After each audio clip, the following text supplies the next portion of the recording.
আসো বাবা বল দুটো খাওয়া দাও তো বাবাজি।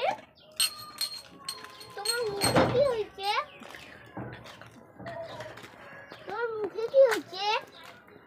বাবা আমার দুঃখের কথা আমি কি বলবো যে আমার দুঃখের কথা আমি যে কি বলবো যে হলো আমি আমার মানে চিন্তায় কোনো চিন্তায় মগ্ন ছিলাম।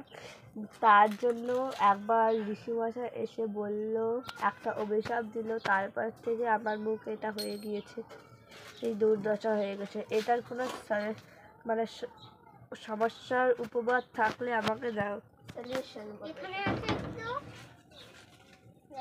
তারপরে মুখের ওইটা মন্ত্র দিয়ে খুলে দে, খুলে দে মুখের সেটা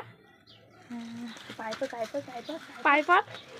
বাবা তুমি আমার খুব উপকার করলে। আমি এই মাথায় হাত দে, মাথা হাতে মানে শোধ করতে পারবো না।